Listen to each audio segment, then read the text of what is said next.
Back in the States, it was time to explore the birth and evolution of malt whiskey here in America.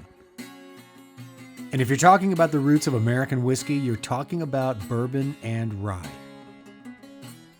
While Kentucky is the undisputed birthplace of bourbon, by law you can make bourbon anywhere in the U.S. as long as you follow the rules.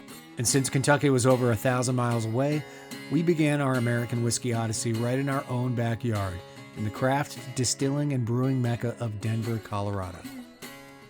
Here on the edge of downtown, a small craft distillery has been making a name for its outstanding small batch bourbon and rye, employing traditional sour mash methods, but with a distinctly Colorado style. Welcome to Law's Whiskey House.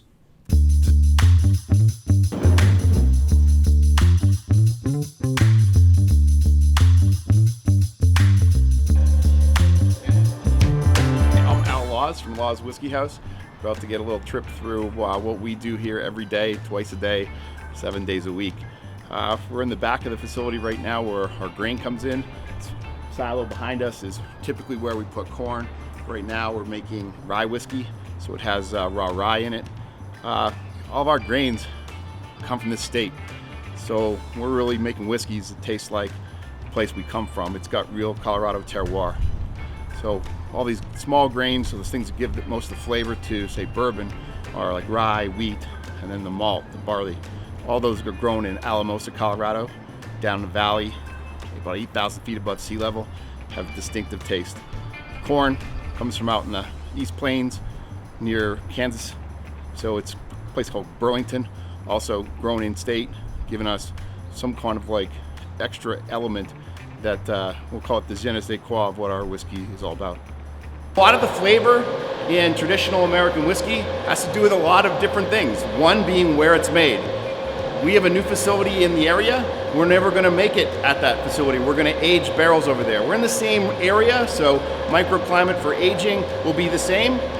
Same elevation, same barometric pressure swings, all that great stuff. But here, like, look around you, all the crevices here, everything in here is covered with our thing, our funk, and it's part of who we are. It's what makes us better. Open air fermentation, different seasons, it's all here. We don't want to make our whiskey anywhere but here. That's why we're moving barrels to the other place, so we can continue to make more of it where the heart of our whiskey is, right here on Acoma Street in Denver. And you can make bourbon anywhere in the United States, right? Yeah, bourbon is America's spirit. By Act of Congress 1964, I believe, this became America's spirit. So as long as you make bourbon in America with at least 51% corn and come off the still below 160, go into a new charred oak container below 125 and age it for at least 2 years, you got yourself straight bourbon whiskey made anywhere in America. Greatest whiskey on earth.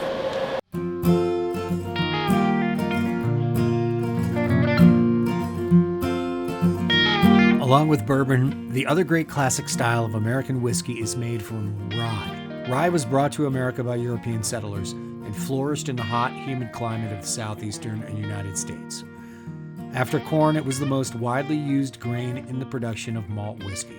So rye whiskey, it's having its own renaissance, not just other brown spirits like bourbon and malt whiskey, but rye in particular is growing fairly fast because it has a very distinctive flavor profile. Unlike bourbon that is fairly sweet, this is more spicy, peppery, got a great perfume to it. It's distinctively different than all other whiskeys that we make. It's very difficult to make as well. This grain, this is an heirloom variety grain. This is only grown in the San Luis Valley in Colorado. It's called SLV, and it's grown through the winter actually. It's planted, germinates, then comes up in the spring.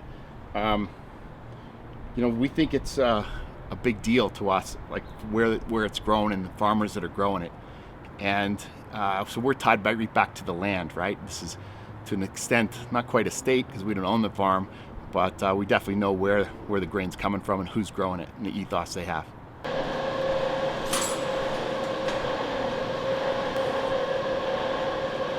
So now we're on the production floor. This is where all the magic happens. Behind us, or actually in front of us, is our cooker. We're making rye today.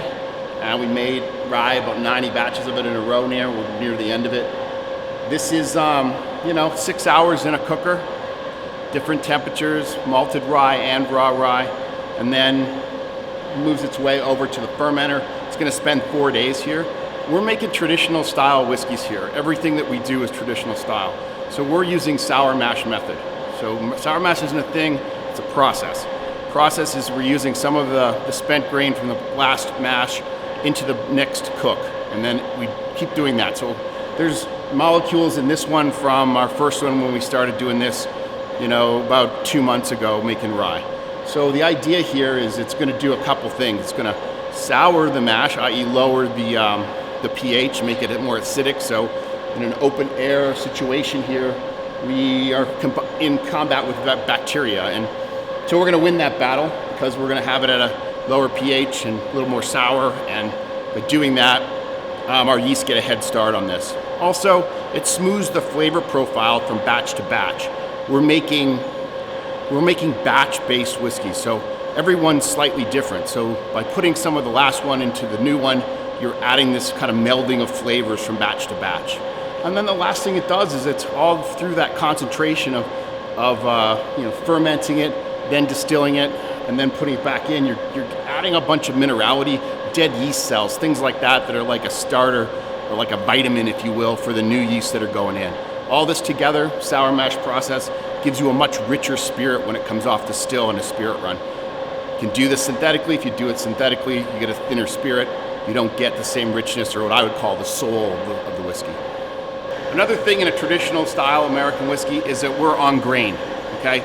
So a Scotch style or a lot of malt style whiskeys, you're going to pull off the wort that's created when you steep those grains into the water, and then you pull the liquid off and you ferment that.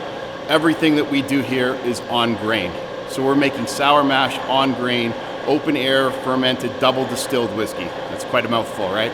So even our malt whiskey, which is made of all barley, we do that also on grain, which imparts very particular flavors. A huge amount of nuttiness comes from that grain body and the husks that are on the barley itself, which we are looking for in our malt whiskey. And then the temp you can take off. Watch it roll through.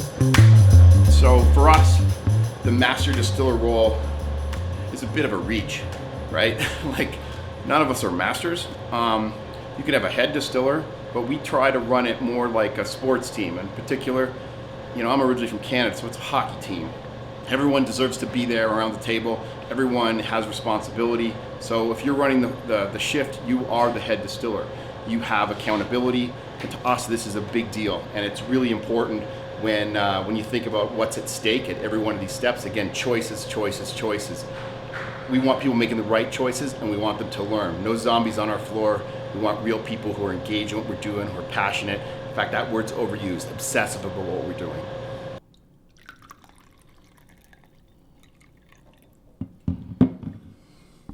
Okay.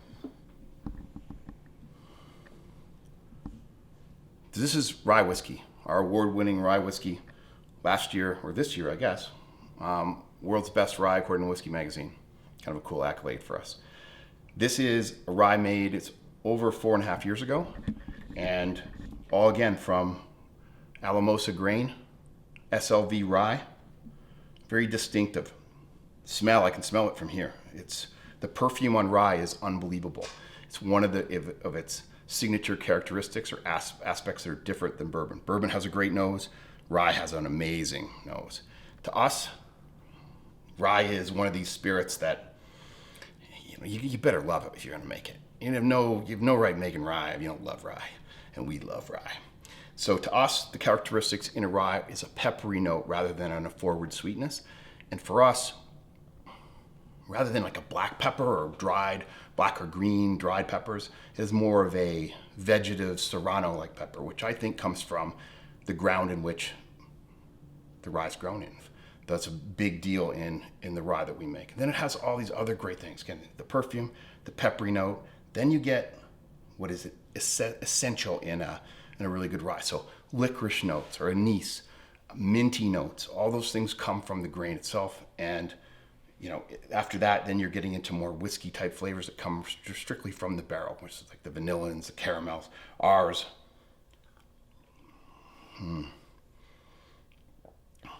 is like saltwater caramel or salt caramel, or I'm not a food guy, so it tastes like great whiskey.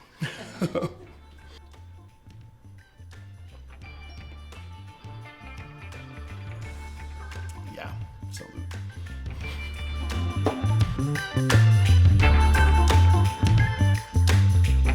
Now that we had a better understanding of bourbon, rye, and sour mashing, it was time to pack up and head east into the heartland of American whiskey.